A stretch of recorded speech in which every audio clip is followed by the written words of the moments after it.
Galera, beleza? Como é que vocês estão? Meus amigos, hoje, mais uma vez, é dia de dossiê. E por quê? Porque esse homem aqui, Jair Messias Bolsonaro, nunca errou. E ele deixou um pedido, número 818. Não é clickbait, você pode estar se perguntando o que é isso. Você vai ter que assistir para entender. E antes de falar sobre isso, temos o dia de ontem para comentar. Gente do céu, eu já te adianto que o dia de ontem já ganhou novos episódios na madrugada de hoje pelas mãos das pessoas certas, ou sejam, dos porta-voz do mercado financeiro, porque eu estou falando da questão da Magnitsky. O ministro Flávio Dino ontem deu uma decisão que eu acho que, não sei, a turma do Eduardo Bolsonaro celebrou, o governo americano já se pronunciou, os bancos já começaram a chorar, e o que saiu hoje de manhã é sensacional, sabe? É assim, a gente vai chegar lá. Não precisa, assim, quando eu falo, né, os porta-vozes dos bancos falaram, tenho certeza que vários de vocês hoje, que já começaram a entender como é que funciona o processo de imprensa, mídia, essa batalha de informação, já pensaram no nosso lindo amigo Lauro Jardim. E saiu lá mesmo, né? Óbvio, mais de uma matéria. Tem muita coisa pra gente comentar, tentei trazer aqui mais ou menos um panorama do dia de ontem, em ordem cronológica, que acho que esse é o assunto que mais interessa a todos vocês. E depois a gente tem que falar de Bolsonaro. Não vou adiantar nada da segunda parte. Não vou adiantar nada. Vocês jamais imaginariam. E é sério, o pedido número 818. Temos que falar sobre ele. Mas vamos começar. O dia ontem começava com alguns eventos. Primeiro, a turma da Globo, através da Bela Megali, falava que a crise entre o Brasil e os Estados Unidos estava muito ruim. Né? A crise sem precedentes na relação entre a Embaixada dos Estados Unidos e o Supremo. E uma matéria que, a priori, deveria ser apenas para falar dessa crise, trazia uma informação que você ficava meio assim, né? Mas como assim? Porque falava, ó, já começava assim, ó. Relação harmoniosa e marcada por diálogo constante entre a Embaixada dos Estados Unidos e o ministro do Supremo ficou no passado e sem previsão para ser retomada. Como assim, né? Diálogo constante. Como é que isso funcionava, né? Já começava desse jeito, assim, e tinha sempre, assim, porque o pessoal reclamou muito, né? Principalmente da atuação do governo americano durante o ano de 2022 contra Bolsonaro. Desde o início da gestão Trump, em janeiro, houve uma mudança radical no tratamento dos magistrados. Sem público, a embaixada passou a encampar e reproduzir os ataques feitos pelo governo dos Estados Unidos ao ministro Alexandre de Moraes e as ameaças dirigidas a outros magistrados. Nos bastidores, o clima também azedou de vez. Aí, se o clima estava ruim, eu acho que isso aqui não ajuda a melhorar. O ministro concedeu a entrevista para o Washington Post, que não repercutiu absolutamente nada dentro da direita, ninguém nem liga, sabe? Assim, fala, reclama aí, irmão, que tá ali, né? O juiz que se recusa a ceder à vontade de Trump, faremos o que é certo, na visão dele. Sabe o que aqui chamou a atenção nessa entrevista e que eu acho que acaba por atrapalhar? Porque, conhecendo as peças, né? O nosso fritador de hambúrguer e o neto do ditador, não é assim que a imprensa trata? Eduardo e o Paulo Figueiredo? O neto do ditador Paulo Figueiredo. É a única coisa. É a alcunha do Paulo. Ele não tem nome. É o neto do ditador. Eu acho que eles já devem ter visto, que circulou nas redes sociais, que foi o quê? Essa matéria é assinada por Terence McCoy e Marina Dias. Quem é Marina Dias? Bom, algumas pessoas mostraram que ela é uma militante, fã da Daniela Lima, tipo, tive o privilégio de dividir a tela por uns minutinhos com minha musa Daniela Lima para comentar as repercussões do tão falado debate entre Biden e Trump, obviamente para defender o Biden. Só que isso aqui é bobagem. Eu acho que os nossos queridos fritador de hambúrguer e neto ditador vão acabar comentando, né, na sua próximo encontro aí com a turma dos Estados Unidos, é que a jornalista que abriu espaço para o ministro é somente, né, filha do ex-deputado do PT, José Américo Dias. Então fica parecendo, né, que você não tem uma matéria jornalística, mas sim uma peça de propaganda que acontece graças à filha, né, do ex-deputado do PT, o que vai tornando essa relação, né, do Supremo com o PT cada vez mais umbilical. São aquelas informações que o consórcio não conta, né? Óbvio, e a gente entende por quê. Mas vamos lá. Aqui que começa o dia de ontem. Flávio Dino teve seu dia de Sidônio. Parabéns, Sidônio. Parabéns, Flávio Dino. Siga no bom combate. Ele resolveu, dentro de um caso lá, tomou uma decisão que, obviamente, é um recado para Magnitsky. Dino usa a decisão da Justiça do Reino Unido sobre Mariana para tentar blindar Moraes da Lei Magnitsky. Que coisa, hein?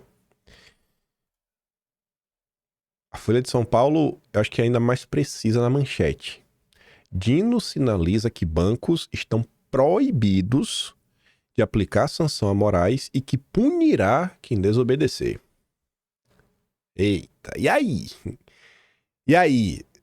Será que a turma da Faria Lima vai desobedecer? Vai brigar com quem? Com Trump ou com Flávio Dino? Vai ter que escolher, né? Essa decisão, obviamente, gerou muito burburinhos. E antes de a gente falar da repercussão, vamos por partes, vamos em ordem. Aqui tá, né, a decisão. Eu gosto disso aqui, né? Deficiência. Assege para providências. Publique-se. Só faltou botar, não, faça valer. Mas tá aqui, né? Tendo em vista os riscos e possibilidades de operações, transações, imposições indevidas envolvendo o sistema financeiro nacional, determina a ciência do Banco Central, da Federação Brasileira de Bancos, né, a FEBRABAN, da Confederação Nacional das Instituições Financeiras, CNF, acho que é a do Maia nesse aqui, e da Confederação Nacional das Empresas de Seguros Gerais, Previdência, Privada e Vida, Saúde Suplementar, babá.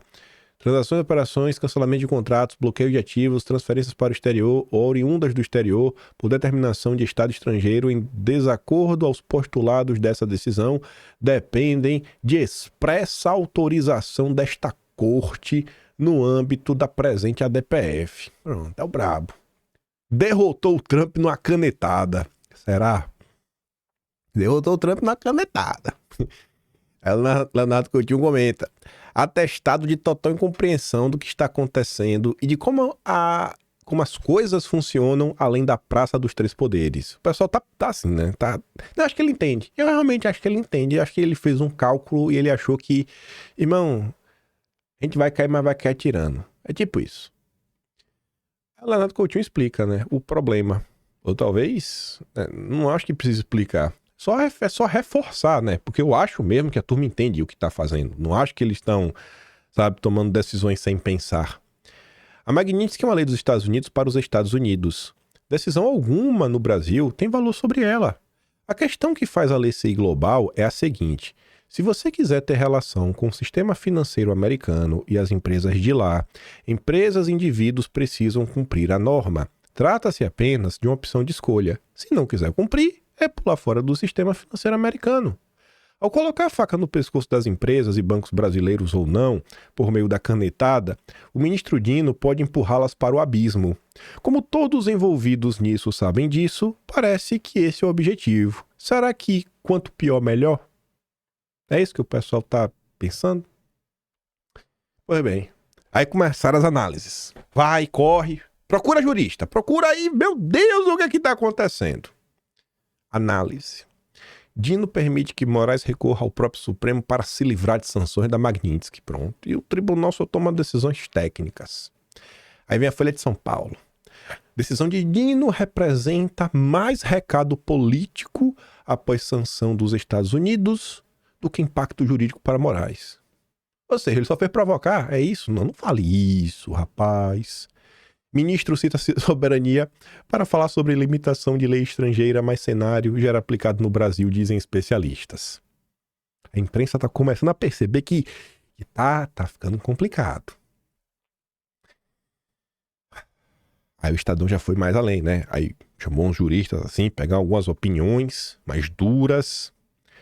Ato dentro da lei ou precedente esdrúxulo. O que dizem especialistas sobre decisão de Dino? Para a advogada Vera Chemin, especialista em direito constitucional, a decisão de Dino tomada em processo de disputa entre Instituto Brasileiro de Mineração e municípios brasileiros que procuraram a Justiça do Reino Unido não guarda qualquer relação ou similaridade com a aplicação da Lei Magnitsky no Brasil.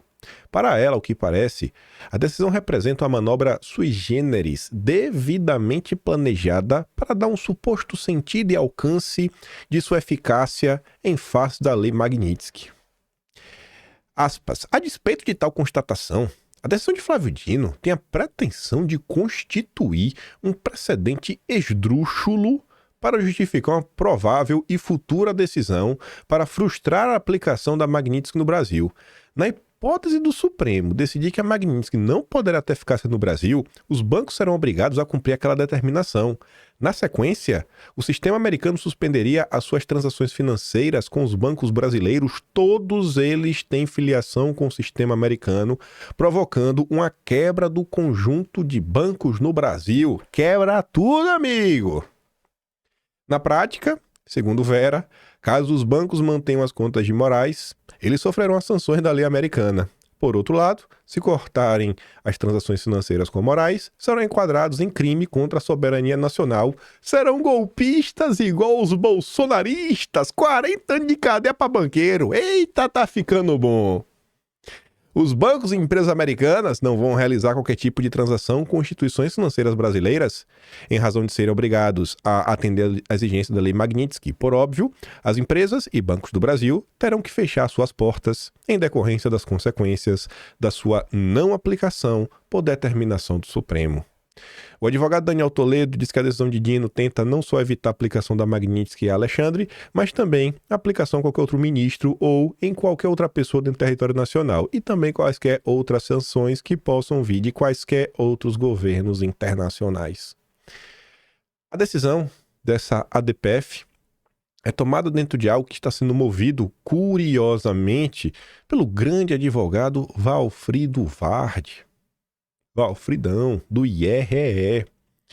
E a Pâmela relembra, né? Sabe quem é um dos advogados do DPF? Valfridão, fundador do IREE, que é parceiro do Global Americans, think tank financiado pelo NED, no qual ajudou nas mudanças de regime no continente sul-americano.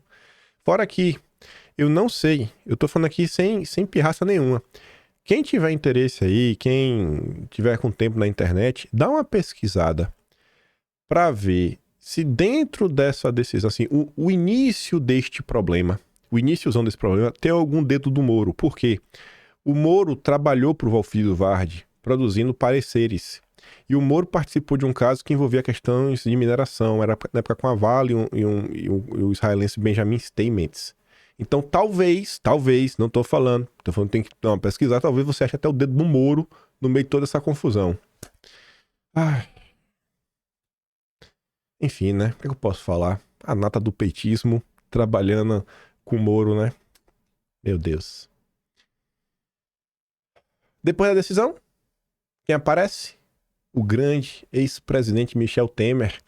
E eu peço para vocês não esquecerem que o Temer que começou a organizar o grupo aí dos governadores democráticos. Foi Temer que colocou todos os 5 juntinhos, misturados, né? Zema, Caiado, Tarcísio, Ratinho Júnior e Eduardo Leite, para construir o projeto único para a direita estar unida e derrotar o PT. Temer defende Moraes e diz que a decisão de Dino é muito adequada. 100% técnica. Michel Alexandre não fez nada mais que cumprir, na verdade, o texto legal e o texto constitucional. Esses incidentes todos são mais de natureza política do que natureza jurídica. Daí porque, penso eu, o ministro Flávio Dino tomou essa deliberação muito adequada em defesa do Supremo, no particular do ministro Alexandre. Temer também defendeu que o Brasil busque mais diálogo com o governo americano. O Supremo, por meio de seus ministros, tem que agir como está agindo. Em defesa do nosso ministro, não há outro caminho. O amigão aí, ó, de vocês aí, governadores democráticos. Bom, já falamos, né, rapidamente aqui de uma leve análise dos juristas, quem entrou em campo para defender a decisão. Não só o Michel Temer, né? Todos os petistas ontem estavam batendo palmas. Os petistas famosos, tipo Augusto de Arruda Botelho, Pedro Serrano, né, que também é jurista. Toda aquela turma do Prerrogativas estava ontem nas redes sociais parabenizando esse mesmo. O Augusto de Arruda Botelho falou: Flávio Dino é o cara em todos os sentidos. É o brabo. É o brabo. Um homem posturado, com postura de ministro. Enfim. Aí, Você tem que saber, né? O que é que pensam os bancos? E o que é que pensa o establishment brasileiro? Não são apenas os bancos que querem ter acesso, né, ao sistema de pagamento internacional. Eu acho que o establishment brasileiro também quer continuar tendo acesso. Porque se o banco é sancionado, a pessoa fica também possibilitada de realizar suas transações, acessar os seus ativos internacionalmente. Então, é um problema em cadeia, né? Enfim. O Mário Sabino, não sei porque eu acho que a gente vai falar dele mais tarde, escreveu o seguinte: os banqueiros precisam explicar didaticamente a Flávio Dino o que poderá acontecer se eles desrespeitarem a Magnitsky. Eu acho que o Flávio Dino sabe? Eu acho que ele sabe. Não acho que precisa explicar, não. Mas tudo bem. Se os banqueiros não querem explicar, os seus porta-vozes vão fazer esse serviço. A começar pelo maior de todos. O número 1, Lauro Garden. Gente, toda vez... Você tá... Assim, eu repito isso que às vezes você chegou aqui agora. Perceba, toda vez que você tem alguma coisa ligada ao mercado financeiro, sempre sai no Lauro Jardim. Sempre. Sempre. Sempre. É o primeiro a falar. É o porta-voz. Gente, pensa o seguinte. Você tem os canais que você segue, as pessoas que você acompanha. Normalmente você vê isso de forma frequente. Por quê? Porque são pessoas que vão falar sobre temas ligados, né, pela ótica da direita. Tu já sabe que vai desmentir o que sai no consórcio e tudo mais. E aí, às vezes, quando tá com o tempo sobrando, tu vai ver outra coisa. Mas normalmente tu vai acompanhar naquela tua bolha. Tu tá na tua bolha. Quem é a bolha do mercado financeiro? É o Lauro Jardim. Por isso que quando o Haddad, ele assume o ministério, quando as primeiras coisas que o Haddad vai fazer? Busca proximidade com o Lauro Jardim. Porque ele precisa manter um bom relacionamento com o Lauro Jardim para divulgar suas notas, sabe? Colocando assim a agenda de governo, sempre em parceria com a Faria Lima, para a coisa ir avançando. Não é um jornalista qualquer.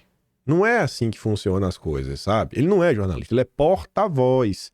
Ele não tá fazendo nada, ele tá ali, ele recebe o WhatsApp e vai lá e posta. Escuta de um, escuta de outro, às vezes vê boatos e vai checar o boato, mas é basicamente isso. A função do Lauro Jardim é essa, é obviamente em parceria com a Globo, né? E você acha que a Globo ia deixar um jornalista desempenhar esse papel se não fosse de interesse da Globo? A Globo e a Faria Lima estão 100% alinhados. Por isso que você tem que estar muito preocupado quando um candidato a qualquer tipo de cargo tem o apoio da Faria Lima. Porque ter o apoio da Faria Lima é ter o apoio da Rede Globo. Mas vamos lá. Magnitsky. O equívoco de Flávio Dino, segundo um banqueiro da Faria Lima. Ele não está equivocado. De um banqueiro da Faria Lima comentando a decisão de Flávio Dino. Quem, hein? Quem, Lauro? Eu não realmente sei não, mas eu queria muito saber. Fiquei pensando, né, nos nomes possíveis. A decisão é bastante equivocada pelo seguinte: a lei americana não está sendo aplicada em outro país. Ela é clara no sentido de que se aplica àqueles que têm e querem manter negócios em território americano. Ou seja, por exemplo, o Banco do Brasil quiser ter negócios em território americano, precisará respeitar a lei Magnitsky, assim como o Itaú, Bradesco e outros bancos. Renato fala, né? A decisão não é apenas um dilema para os bancos, é um choque entre duas lógicas de poder. De um lado, a elite política nacional, tentando mostrar que ainda controla as regras do jogo. Do outro, o sistema financeiro internacional que segue suas próprias regras e não depende da vontade local. Para a Faria Lima, não se trata apenas de escolher entre o governo e investidores estrangeiros. A escolha real é entre se prender a um ambiente interno cada vez mais instável ou garantir acesso ao dólar, que é o que sustenta crédito, confiança e negócios fora do país. Nesse cenário, a tentativa de criar barreiras jurídicas internas soa mais como um gesto de proteção política do que uma medida eficaz. Quem conhece a dinâmica do mercado olha para isso com ironia, porque sabe que basta uma decisão externa para isolar qualquer instituição que ignore a lista de sanções. O risco não é uma hipótese distante, ele é imediato e atinge todo o sistema. Aí quem mais aparece aí para falar especificamente e ficar ao lado dos bancos? E aí aquela coisa, você tem que conhecer a fundo os jornalistas, eles não estão lá à toa. Por que a Globo contratou Daniela Lima? Vamos ser sinceros. A gente brinca, mas a sinceridade é porque ela estava disposta a se humilhar. Ela estava disposta a ir até as últimas consequências pelo Lula, só e somente só. E foi demitida também por causa disso, porque começou a ficar muito feio. Não é porque ela é inteligente. César Tralli. Tem algum jornalista neste Brasil que já deu mais vazamentos em primeira mão de operações sigilosas da Polícia Federal do que César Tralli? É uma lenda! É uma lenda! Não tô falando nada, eu só tô parabenizando. Tem que conhecer, rapaz, quem é quem nessa parada. E eu tô falando do camarote, né? O que é que você tem que conhecer sobre o camarote? Já te falo. Camarote avaliou que a crise entre Brasil e Estados Unidos escalou e que o maior impasse agora recai sobre os bancos brasileiros. No meio disso tudo, ficam justamente as instituições financeiras. Conversei com o CEO de uma grande instituição e a preocupação é esse emparedamento em que os bancos se encontram, responder à justiça brasileira ou às sanções americanas. E o camarote está muito preocupado. Eu realmente não sei qual o CEO que ele conversou, mas o que eu sei, eu peguei lá do Atlas, você vê, né? Gerson Camarote, ele é marido, ele é casado com a Júlia Gama, que é secretária e analista política sênior na XP. Desempenha um cargo importante em uma instituição financeira. Então, assim, tem algumas coisas que eu não consigo achar que são coincidências, sabe? Mas calma que não para aí.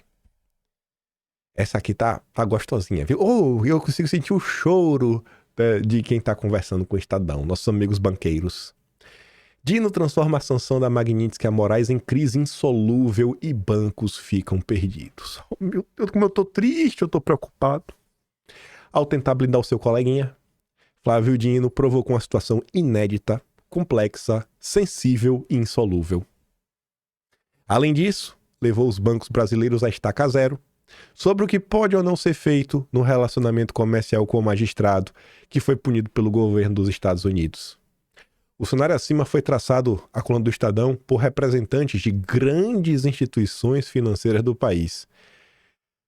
Você vê, mil uma coisas aconteceram. Ninguém abre a boca.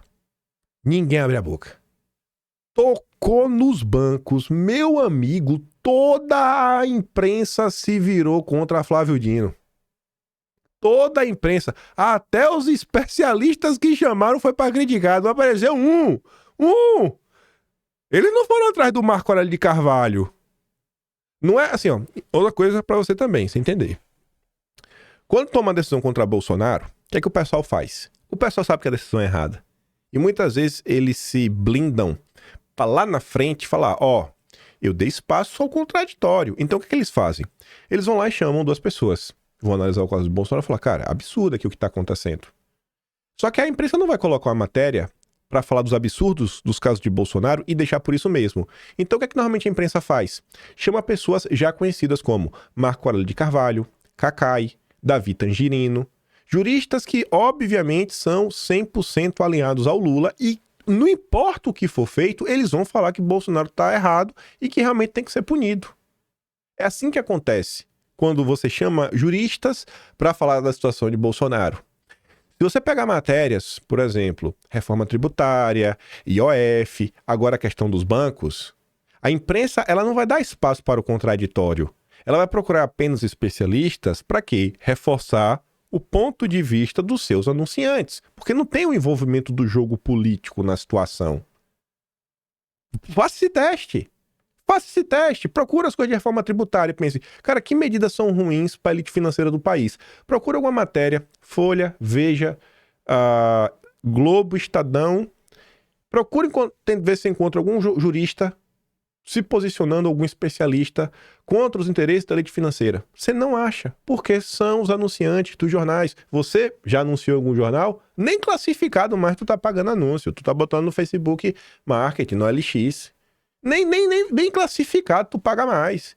Então, se o jornal não quer fechar, porque a assinatura não é a receita principal, é anúncio, eles têm que seguir a ordem de quem paga a música, né? Quem contrata a banda. Mas enfim, o cenário acima foi traçado, a coluna do Estadão, representando grandes instituições financeiras no país. Eles destacaram que os bancos acionaram novamente seus departamentos jurídicos, porque não sabem o que fazer diante da decisão de Dino, que na prática até permitirá a Moraes recorrer ao próprio Supremo contra as punições do governo Trump. O setor tem características peculiares, porque as relações dos bancos são globais, interligadas com o mundo, comerciais e contratuais. Um dos interlocutores que conversaram com a coluna, ninguém quer dar o nome, né? Ninguém quer falar, né, em on. Todo mundo quer falar no off. Enfim, ele observou que o Banco do Brasil, que tem parte da folha de pagamento do Supremo, é um banco público de capital aberto, por exemplo, e tem operação nos Estados Unidos. E aí indagou. O que o Banco do Brasil faz se for acionado pelo OFAC, órgão do Tesouro, né, determinando o prazo para encerrar uma conta? Dirá que está sujeito ao Supremo? Essa fonte observou que, num caso desse, se a instituição disser que não pode encerrar o relacionamento, a OFAC vai aplicar multa, fechar sua operação nos Estados Unidos e serão perdidos vários contratos. Podem ocorrer sanções gravíssimas, a ponto de pôr em risco o patrimônio da instituição. Por outro lado, há também a seguinte dúvida: haveria a possibilidade dos bancos não cumprirem a decisão de Dino? Opa! Pera aí, irmão! Decisão judicial se cumpre. Faça-se valer. É um mantra repetido pelo Ciro Nogueira a todo momento. Decisão judicial se cumpre. Olha, velho. Meus grandes amigos aí, vocês aí que fazem jornalismo e tem gente... Cláudio Dantas, sabe? Você nem gosta do Ciro Nogueira. A não ser que você mudou. Você, a turma do Oeste, pega o dia de hoje. Pega as diversas falas do Ciro Nogueira falando decisão judicial se cumpre, mete o microfone na boca dele, assim, primeiro você dá play no vídeo, decisão judicial se cumpre, fala aí, e aí, irmão, os bancos tem ou não tem que cumprir a decisão do Flávio Dino? Decisão judicial, cumpre-se ou não? Pra ver, vamos ver, entre o André Esteves e Alexandre de Moraes, pra quem Ciro Nogueira tira o chapéu? Eita, essa pergunta ia ser boa, pergunta de milhão. Eu tô até ficando nervoso, não falo do Dedé que eu fico nervoso. Por esse motivo, a conclusão é de que, na tentativa de ajudar Moraes, Flávio Dino gerou uma crise insolúvel.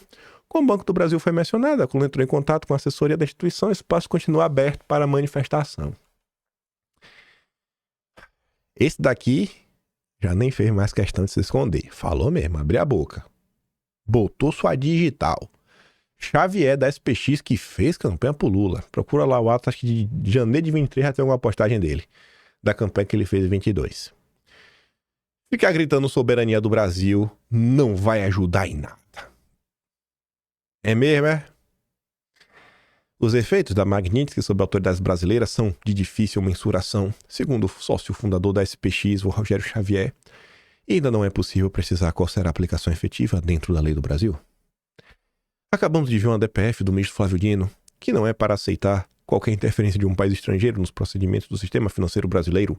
Sinceramente, não gostaria de estar sentado em um banco, na posição de bloquear ou não recursos de pessoas afetadas por essa lei. Sinceramente, eu não sei como isso vai continuar escalando e qual ponto vamos atingir com isso. Parece que o Brasil está colocando a questão da soberania em um ponto perigoso. Opa! A soberania já está começando a incomodar. Uma anistiazinha, né? Anistiazinha ampla, geral restrita, para as vítimas do 8 de janeiro poderem voltar para suas famílias. A gente resolve tudo. Xavier classifica como questionáveis algumas decisões recentes do Supremo contra empresas americanas e que pode ter levado ao comportamento mais agressivo por parte do governo, dizendo: vamos lembrar aquela medida de misturar o CNPJ da Starlink com o do Twitter. Eu acho que aquilo foi uma barbaridade. O Dedé também achou.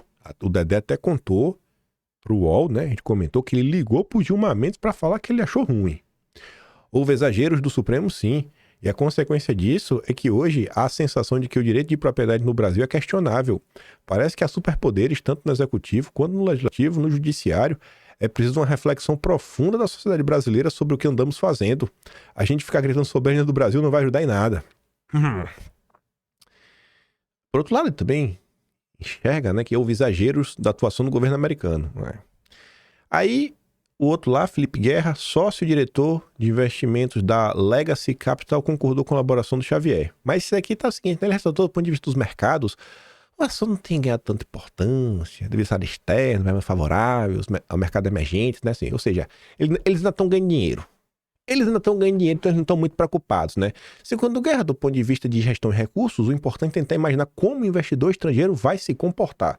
Ele não está preocupado com as vítimas do 8 de janeiro, com tortura, nada. Ele está preocupado com o bolso dele, né? Assim, ó, hoje os estrangeiros estão muito maiores do que os locais, por isso é importante pensar como o gringo vai pensar. Essa DPF do Dino vai incomodar? Ele vai deixar de investir no Brasil porque tem um ministro sancionado pela Magnitsky? É só isso que ele quer saber. Se tem dinheiro, o liberal tá feliz. Nesse momento, estamos bem otimistas com o ambiente global. Vemos um choque de produtividade na China e nos Estados Unidos em função da tecnologia, o que deve permitir que o mundo todo cresça e com menos inflação. O cara só liga para isso. Pois bem, antes a gente fala da Embaixada Americana, na verdade do Departamento de Estado. Logo que teve a decisão, né? Vocês já devem conseguir entender, de forma bem óbvia, né?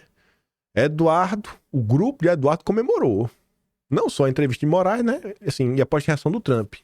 Eu poderia ter colocado isso até lá atrás. E além disso, o pessoal também comemorou, mas isso não saiu na imprensa, a decisão do Flávio Dino. Mas enfim, né? Na eleição do Eduardo, a galera aí tá se passando, né? Em comemorar. E aí acha que vai ter uma reaçãozinha, né? Acha que, irmão, vocês estão seguindo por um caminho que vocês estão chamando muita atenção. Pois é. Dito certo. Ontem, de tardinha, né? Início da noite, o escritório lá, né, do Ministério Ocidental, do Departamento de Estado, fez um tweet.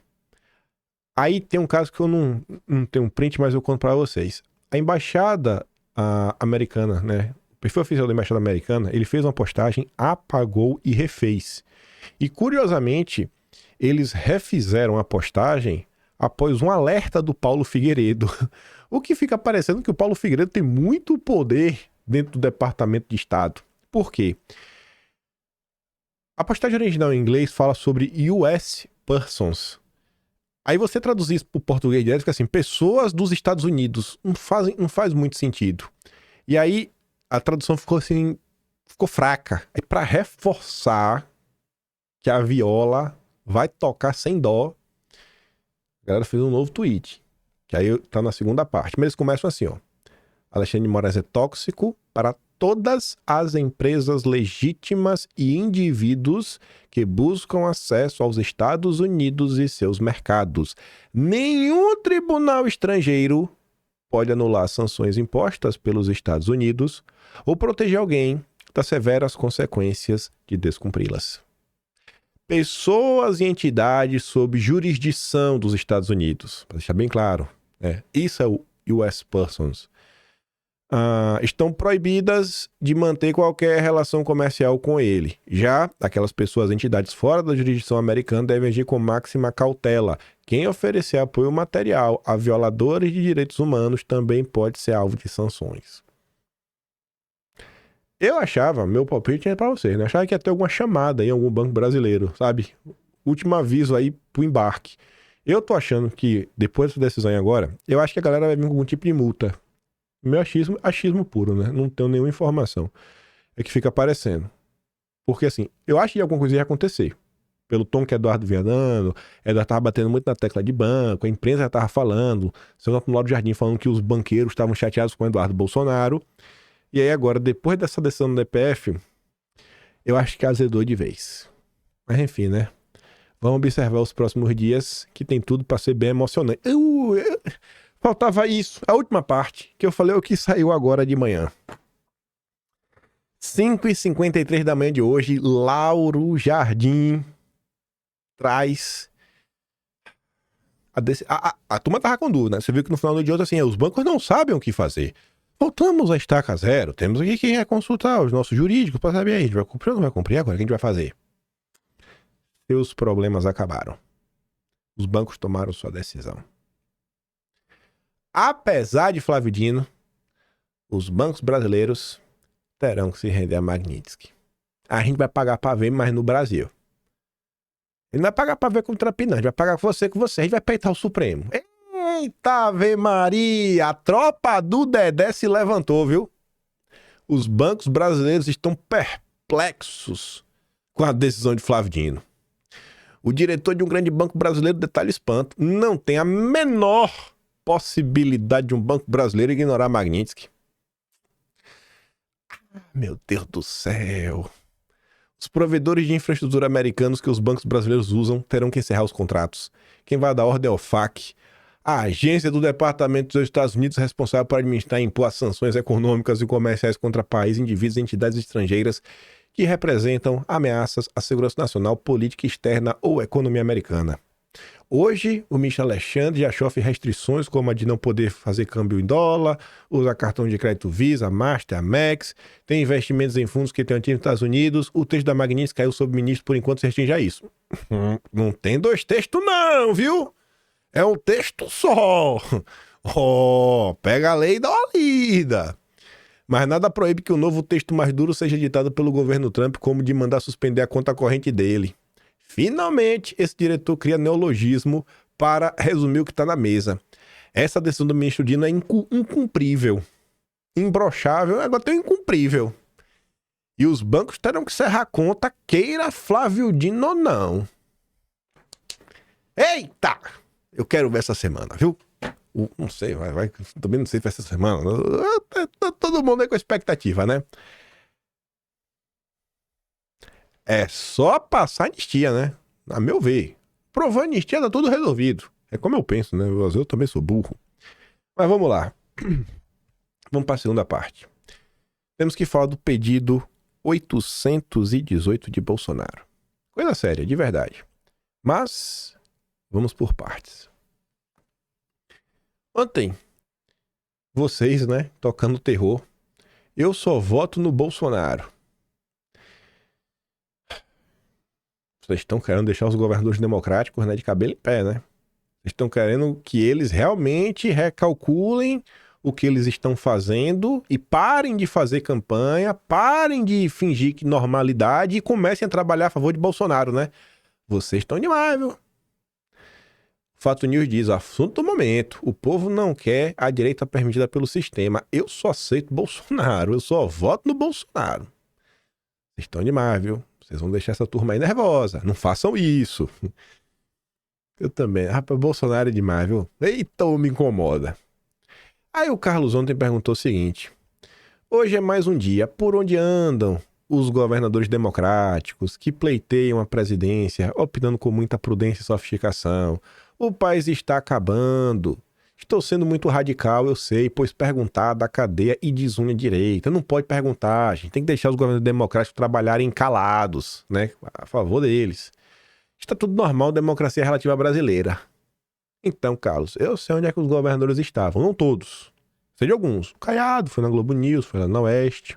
O Zema ficou nos papos aí com a imprensa. A Tio Júnior não vi nada. Agora o Tarcisão, viu? Rapaz, mas calma.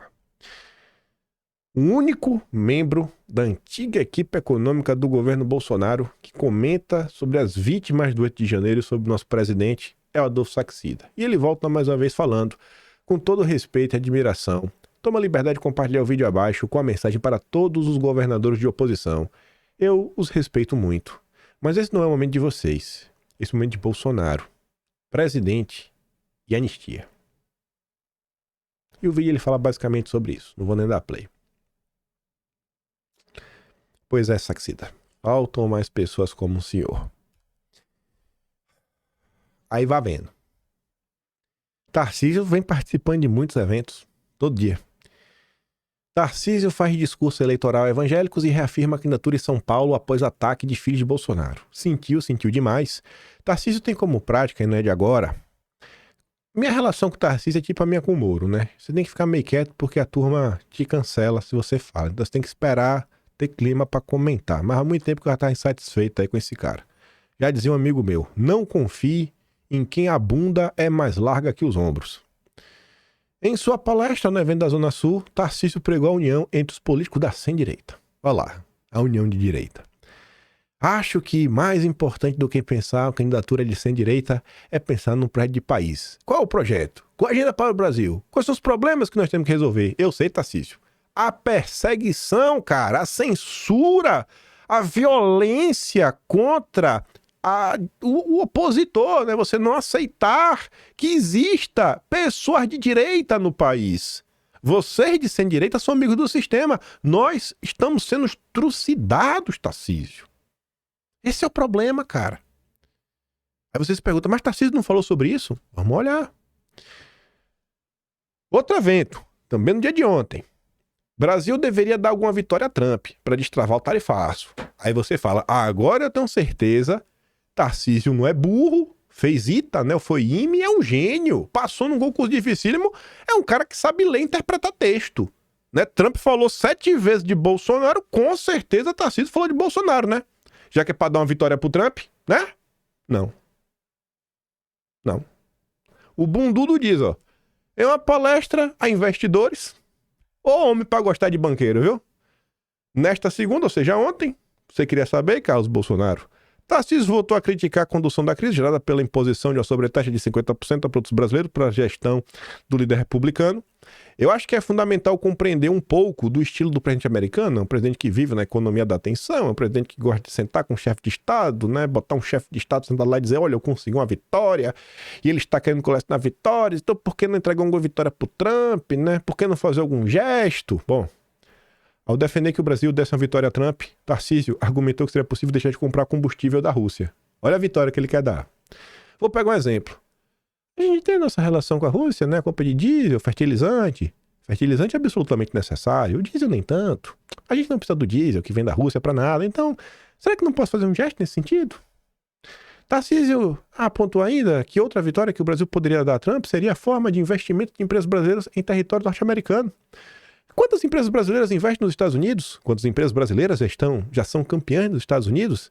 Se a gente somar isso, quanto é que a gente está falando de investimento nos próximos anos?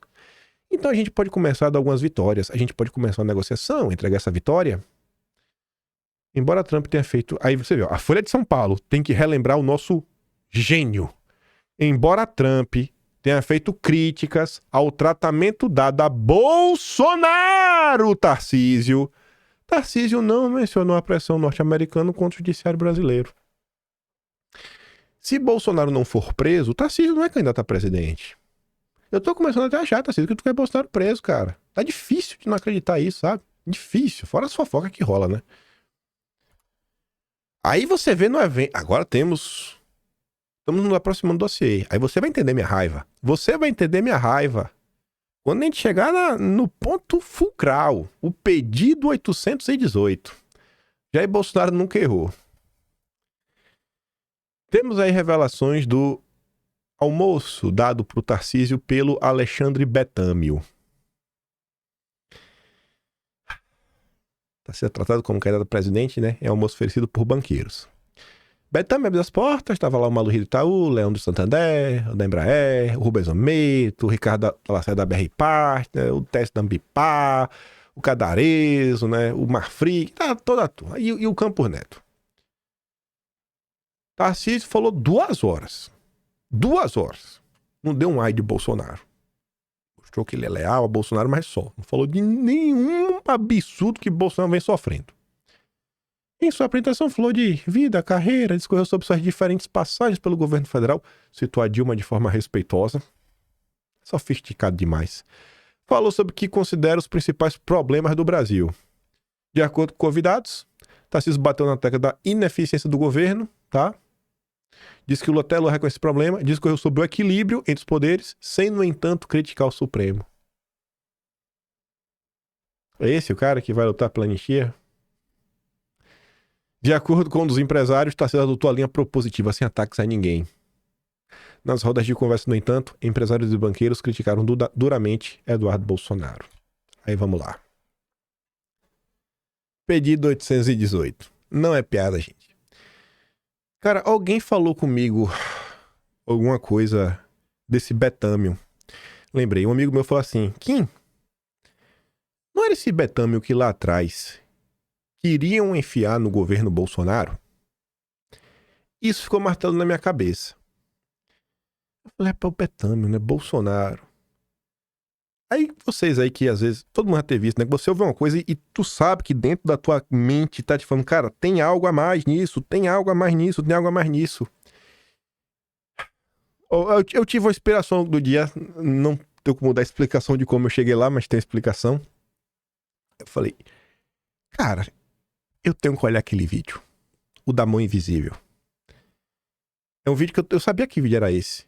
Até hoje, Bolsonaro já compartilhou 2 vídeos meus. Um, ele gravou, pediu, assista esse vídeo, e o outro foi esse. Bolsonaro não só pediu no Twitter, como fez uma postagem no Facebook. Nada há oculto que não haja de manifestar-se, nem escondido que não venha a ser conhecido e revelado. Assista. Antes de mostrar pra vocês o que tá aí, e a gente vai falar do Betâmio. O Betâmio tá nesse vídeo. O Betâmio tá nesse vídeo. Ainda em falar sobre isso, quero mostrar uma coisinha pra vocês. Depois que eu fiz esse vídeo, né? Aí, 2 dias depois que eu vi a postagem de Bolsonaro, aí eu trouxe em vídeo. A repercussão desse vídeo, obviamente, foi grande, né? Um presidente da República mandar as pessoas assistirem, né? Esse vídeo, obviamente que ia ter a repercussão. Aí, como eu falo do Moro também, olha o que o Moro fez. Como lhe falta coragem, Bolsonaro terceirizou seus ataques a mim, mandou um produtor de fake news do outro lado do mundo preparar um vídeo cheio de mentiras e teoria da conspiração. Bolsonaro já é covarde na Austrália, pronto. Foi atacado pelo Moro. Aí, olha, na época, né? O Velho Testamento era demais, velho. Na época, né, que Constantino não passava pano pro novo, não tinha vestido a coleirinha do Deltan. Acusação grave. Você tem provas que Bolsonaro mandou Kim Paim preparar o material ou está sendo só leviano como seus colegas opostos do MBL? E pensar que hoje é o Constantino que me acusa de receber dinheiro, né? Não só o Constantino, que inclusive atua no grupo de WhatsApp, né? Orquestrando ataques contra mim ao lado do seu amigo Leandro Ruschel. Ambos me defendendo, velho. Rapaz, vocês mudaram, viu? Saudade dessa época em que era amigo. O antagonista escreveu a matéria. Como mostramos, um carluxista que mora na Austrália gravou um vídeo caluniando o Moro em nosso site, usando mensagens roubadas da Lava Jato. A direita, até hoje, estamos em 2025, nunca parou para ler a Vaza Jato. Ali tá a história do Brasil, as entranhas. Enfim, né? Aí vai lá me atacar. A turma do MBL vem pra rua, né? Fecharam conosco, subiram a hashtag ao Moro, hashtag Bolsonaro covarde. Tava eu lá. Você vê que eu tô no mesmo lugar sempre. Tô sempre lutando contra a turma do Novo, a turma do MBL, a turma do Vem Pra Rua, os mamateiros do antagonista, Sérgio Moro. Aí o Leandro Ruschel falava, né? O antagonista virou o cercadinho do Moro. Pelo menos eles são transparentes. Outros veículos fazem campanha para Lula, enquanto alegam isenção. Gostei dessa parte. Vem pra rua MBL, já estão subindo hashtag, né? Aqui não é gabinete do ódio, não. E essa postagem aqui, ó, meu amigo Cláudio Dantas. Salve, Cláudio Dantas. Meteu a coleirinha do Deltan. Na verdade, nunca tirou, né? Aí, na época, quem me pagava? Tacla Duran e Dario Messer. Vocês estão vendo? Toda hora tem alguém que me paga, bicho. Eu quero saber cadê esse dinheiro. Eu tô aqui, ó, tô com a roupa da academia que eu fui hoje de manhã. Nem troquei, nem tomei banho. Sou sujo mesmo. Sujismundo. Hoje eu tô sujismundo. Saí, meu dia foi corrido, teve gravação do quinto, fui pra casa da minha, voltei, fui almoçar com minha mãe, com meu pai. Eles foram no supermercado lá, um atacado. Eu fiquei aqui gravando a tarde toda. Pro vídeo não atrasar, eu falei, não vou nem tomar banho pro vídeo ir pro ar no horário certo. Mas enfim, né? Aí tá melhor. O antagonista tá pro Moro, como o 247 tá pro Lula. Dólar cai e bolsa sobe após o discurso de Moro. Entrevista de Lula derrubada pela e provoca onda de otimismo nos mercados. Ai, né? Enfim. Mas vamos pro que interessa, né? O que é que eu falava nesse episódio 818? Na verdade, o que é que eu falava, né? Que o Bolsonaro falou, cara, assiste aí, irmão.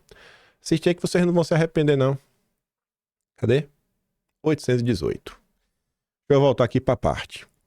O nome desse episódio, né, Dossiê da Mão Invisível, é por conta de uma matéria da revista Piauí, que falava do Grupo da Mão Invisível. Se essa prática acontecer em 2017, e normalmente essa turma vai se aprimorando ao longo do tempo, você acha que isso continua existindo ou não? 2 meses de conversas no WhatsApp do MBL. Aí falava o seguinte, né? Peiderotti, né, criador do grupo, o grupo criado por integração do MBL, Pedro também estava nesse grupo, enfim. Serviria como interface entre o movimento e executivos de médio e alto escalão do mercado financeiro. Pelo menos 158 funcionários de instituições como Banco Safra, XP, Merrill Lynch. Objetivos iniciais: levantar dinheiro para financiar o MBL e levar as pautas dos executivos às discussões públicas e aos encontros a portas fechadas que os membros do MBL teriam com políticos e lideranças nacionais. Contudo, muito mais seria dito. Tu acha que isso só acontece com o MBL? A turma do Partido Novo aí, que é muito próximo aí do empresariado, né? Ah, meu Deus. Esse perfil aqui eu lembro, esse perfil caiu depois que esse perfil expôs, inclusive, quem é o Breno Pires, que hoje trabalha na revista Piauí. Essa menina aqui tá no vídeo até hoje, agora ela mudou o nome pra Bia da Caserna. Aqui tá a Bia do STF. Ela tá no Twitter. Vê, aparece aqui um vídeo. Braba. Aí, a Bia do STF faz isso daqui, né? E falava, né? Tava Banco Safra, XP, Merrill Lynch. E era um vídeo sobre o Moro. Aí você via, né? O acordo da Lava Jato que limitou o Banco Safra de punições por negociar com o doleiro Alberto Youssef. Estranho, né? O banco saiu, acordo, mas enfim. XP pagou palestras de Moro para clientes exclusivos. Ui. E aqui você via, né? Bank of America, Merrill Lynch. Andavam juntos. E tem aqui a imagem. Já vou entrar nessa imagem já. Mas vamos por parte, né? Aí eu comentava lá na época da relação dos lava-jatistas com o banqueiro, né? Após punir empreiteiras, Lava Jato adota cooperação, aí vai chegar os bancos, né? Tigrão com empreiteiro, tchutchuca de banqueiro. Aí tinha sido essa matéria, né? Como os grandes bancos escaparam da Lava Jato. Salve Deltan Dallagnol. Enfim, né? Tava lá na época, embora a hipótese pareça plausível, a tarefa estabeleceu como estratégia fazer acordos com essas instituições em vez de investigá-las, esmiuçando seu modus operandi, a exemplo do que foi feito com as empreiteiras. Difícil, né? Tanto dinheiro para um lado e para o outro, os bancos não sabiam de nada, né? Nos casos do banco tem tanto, escreve-se o objetivo de fazer acordos, a indenização por lavagem de dinheiro e falhas de compliance.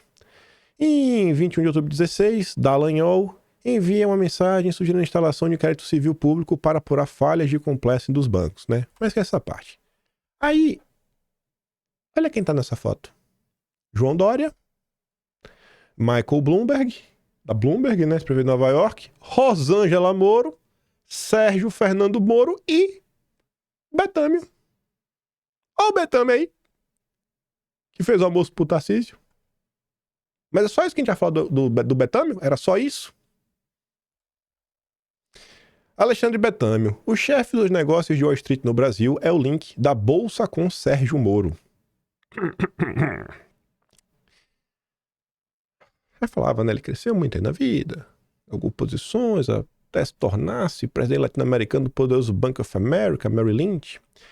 Como parte da cooptação e premiação dos juízes astros do golpe institucional do país, promoveu... A matéria da esquerda, né? Isso aqui, pelo tom. Promoveu numerosas palestras nos Estados Unidos que tinham como convidados de honra procuradores da República, juízes do Supremo e, obviamente, Sérgio Moro. Esse mesmo Betâmio, né? Você vê que esse negócio, né, gente? Lá atrás o pessoal achava ok. Hoje, que a direita vê que quem tá dando palestra é ministro do Supremo e tá vendo que é o Supremo, hoje em dia o pessoal entende. Olha como nessa época todo mundo era boca aberta, né? E hoje o Betâmio também promove almoços para pré-candidatos à presidência como o Tarcísio, né? Parabéns, Tarcísio.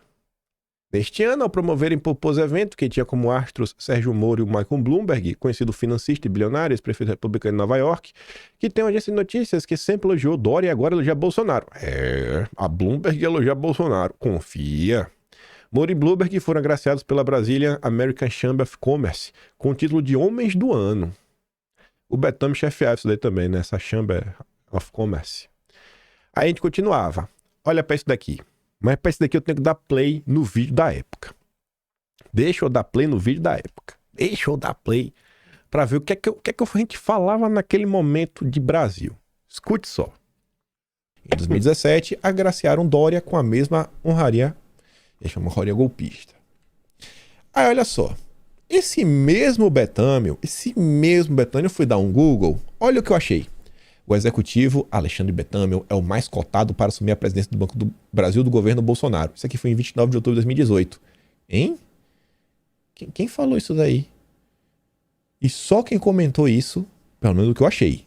Do que eu achei, eu só vi o Cruzoé e o antagonista, que é o mesmo grupo. E a gente... Só quem trouxe essa informação foi o antagonista. Só o antagonista sabia da possibilidade do Betâmio assumir o Banco do Brasil? Estranho, né? Só o antagonista sabia. Meio que conhece, através aqui do Intercept, né? Que, olha só, Lava Jato usou o site antagonista para interferir na escolha do presidente do Banco do Brasil. Deltan.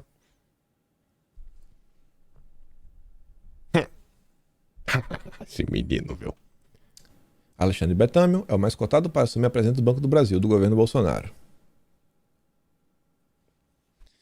Esses diálogos aqui até falam de outro nome, né? Do Betâmio não. Mas, estranho não? Um pouco estranho. É. E é o Berrio Lente, aquele que o que a matéria da revista Piauí se refere. Se você pegar essa matéria para dar uma lida, botei aqui meio que na sequência, falava assim, né?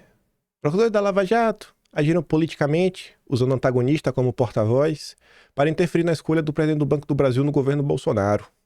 Vocês acham bacana se ministro do Supremo usa a Globo News para fazer, né? E se mover politicamente?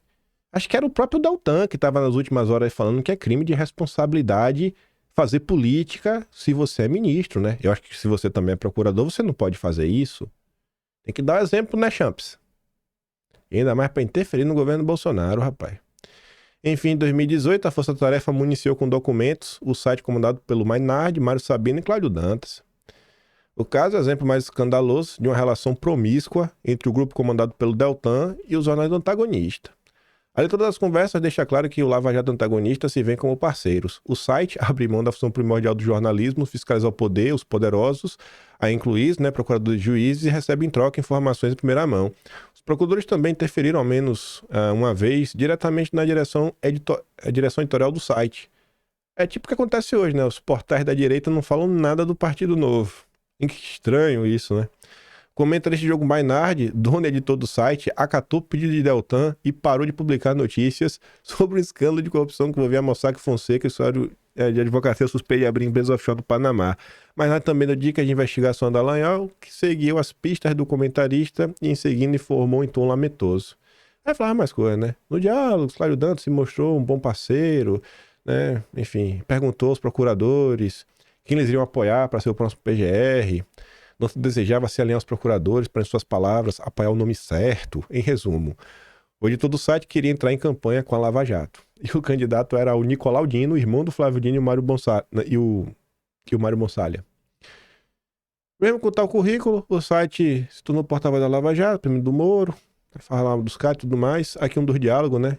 Deltan mandando, ó, doutor, menção Ivan, relacionado a Petros. Mandou aqui, claro, é o Dantas, legal, amanhã eu posto. Ah, meu Deus do céu. Mas calma. Calma. Deixa eu voltar pra cá. Se liga nisso daqui agora. Cadê aqui? Pera aí. Ah, essa parte aqui é boa. É no finalzinho do vídeo. Vou botar aqui, ó. É aqui. Que a gente ficou sabendo depois das matérias da Vaza Jato. Encontro secreto de Deltan foi com bancos réus em ação da Petrobras. Teve um encontro aí meio secreto, hein? O bate-papo secreto do Deltinha. Foi com o Banco Réu.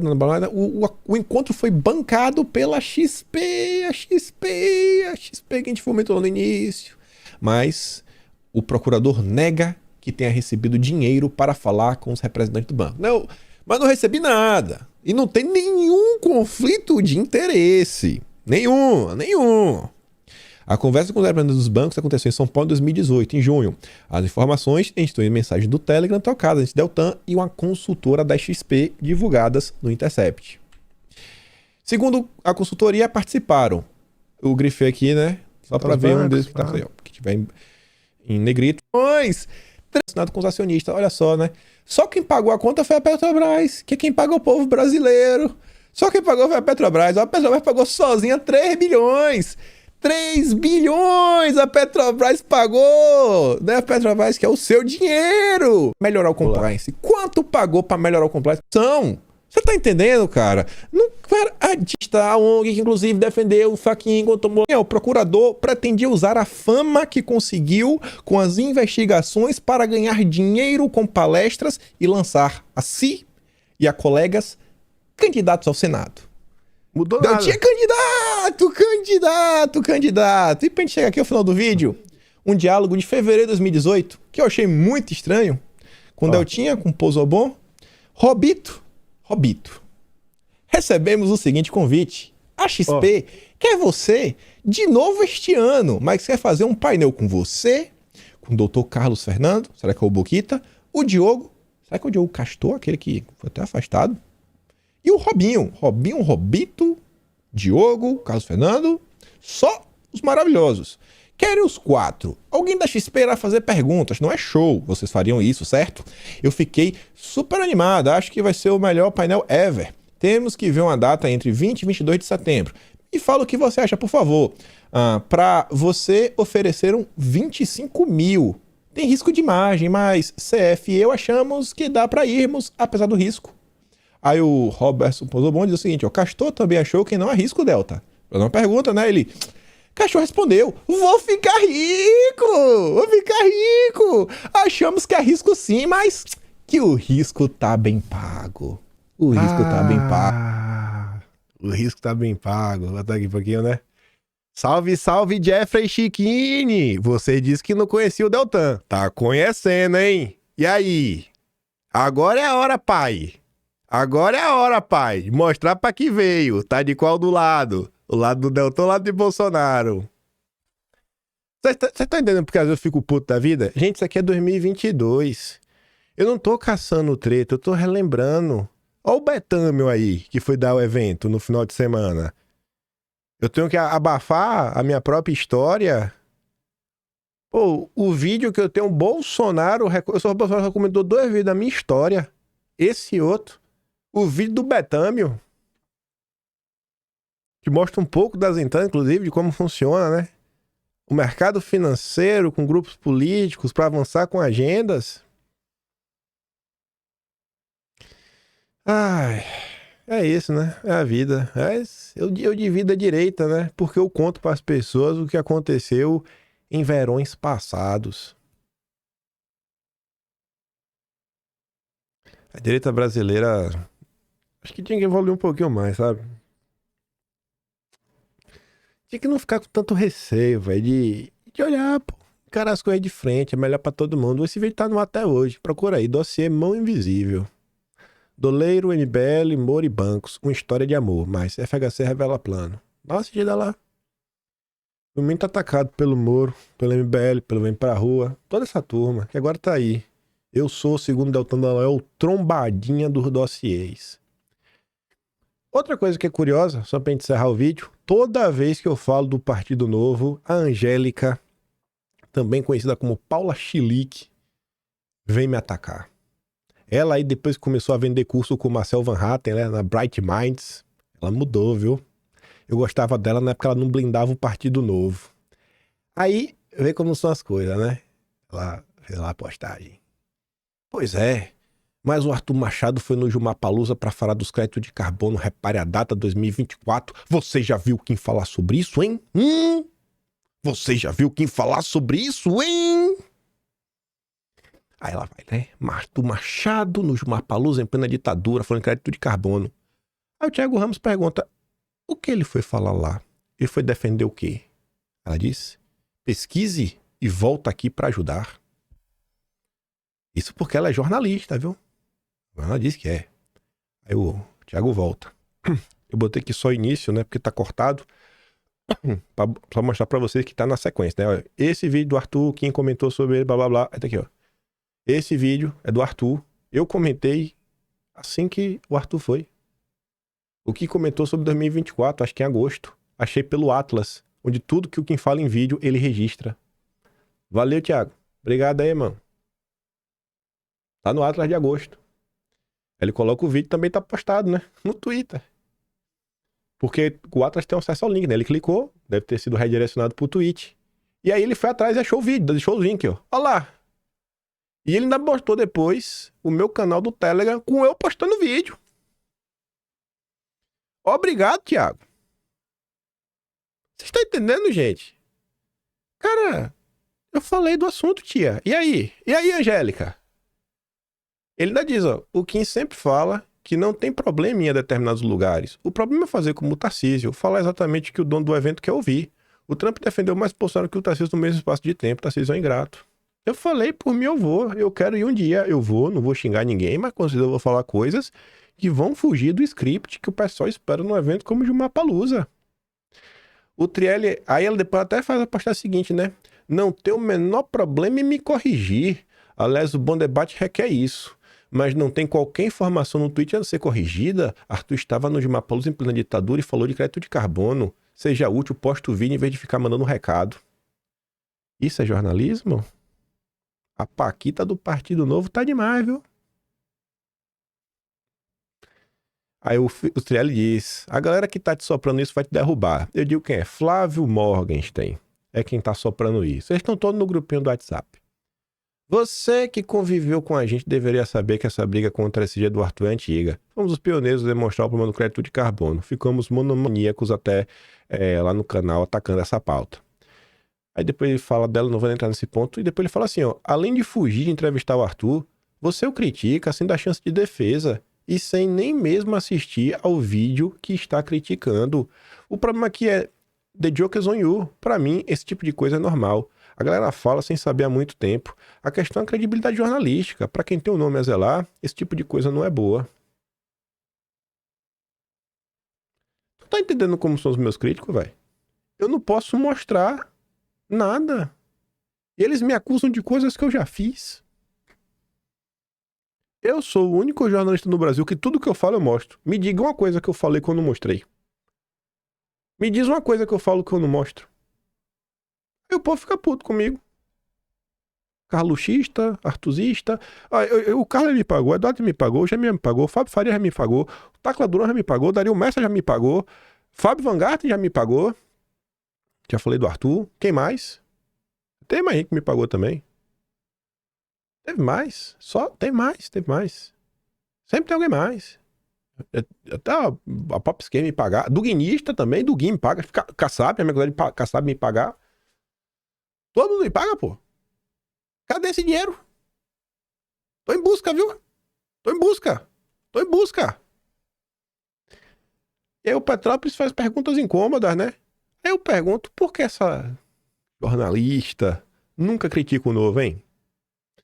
Já viram alguma vez essa senhora levantar a voz contra o partido que baba ovo pro SG, mercado de carbono e praticamente todas as pautas da agenda globalista? Por que será, né? Coincidência, genuidade ou cumplicidade? Isso é que se tornou a direita brasileira. E quando você fala, você incomoda. Eu falei no vídeo ontem que todo mundo meteu a coleirinha. Poucos não. Aí eu falei do Paulo Figueiredo, falei dos que fazem jornalismo de bancada. Eu falei, o único que eu vejo que faz jornalismo de bancada que tá falando que tá acontecendo é o Alan. E tá lá, ó. Tá disposto a comprar alguma briga. Vai lá ver se tem alguém falando mal do novo. Só o Alan mesmo. Tá no mesmo lugar aí também. O tempo passou, tá aí. Temos nossas discordâncias, mas mantém aí, né? A linha dele. Por que insistir em teatro? Sem Bolsonaro livre, elegível e Moraes com impeachment, não há eleições no Brasil. O Partido Novo está iludindo as pessoas. O Partido Novo e seus apoiadores não entenderam que sem Bolsonaro não há eleição, mas o decreto do fim da oposição. Não sei se quer explicar isso sem chamar de burro quem pensa o contrário. Mas curiosamente, o Alan, nessa turma, não tem medo. Eu sei porque eu sou idiota, porque eu não me ponho no grupo de ninguém, né? Não sou amigo de ninguém, não chamo ninguém. Só faço o meu videozinho aqui, início, meio e fim, dou play, não fico fazendo live, chamo entrevista. Então ninguém vai ganhar engajamento comigo. Mostrando o vídeo aqui, o que eu achei interessante. É o tipo de trabalho que eu escolhi fazer. Não sou de fazer live, entrevista, sabe? Aqui, ó. Já tem 1 hora de conteúdo por dia, que já me dá um baita trabalho. Gasta umas boas horas do meu dia, né? Podia estar com meus pais hoje lá. Desde que meu pai chegou, eu não passei um dia inteiro com eles e não vou passar. Por quê? Porque todo dia eu trabalho. O que é que eu posso fazer? Graças a Deus eles respeitam isso, né? Eles gostam, vê que eu sou um cara dedicado. E tá aí, pô. Fala que o Alan agora é vendido também. Acusa lá, vai. O Alan tá recebendo dinheiro. Mostra que vocês são os brabos, pô. Cobra lá o Alan também. É só comigo. Tá achando o quê? Que eu vou baixar a cabeça, vou pedir pinico, a gente vai brigar, tá? A gente briga dia sim, dia também, dia sim, dia também, dia sim, dia também. É Jair Messias Bolsonaro. Só voto do Bolsonaro. Só voto do Bolsonaro. Quanto mais vocês reclamam, mais a gente tá aqui defendendo nosso velhinho. O choro é livre. E tá aí. Alexandre Betâmio. Cara que se movimenta muito bem na política, viu? Já tinha aparecido antes, na mão invisível. A mão invisível do mercado tá aí, viu? Muito visível. E o Tarcísio devia abrir o olho dele. Enfim, vamos ver como é que o que é que essa semana, né, vai nos trazer. Essa semana promete. Ainda é terça-feira. Ah, meu Deus do céu. Aquele grande beijo e abraço. Se gosta do meu trabalho, quer me ajudar mais, né? Passamento do canal, tem um Tony Valeu, tem um peito na descrição, tem um Atlas Brasileiro, kimpaim.com.br. Não seja igual a Angélica, antes de fazer pergunta besta, vê se não tá lá no Atlas. E fica aquele grande beijo e abraço. Tamo juntos. Valeu, meus amigos. Fui.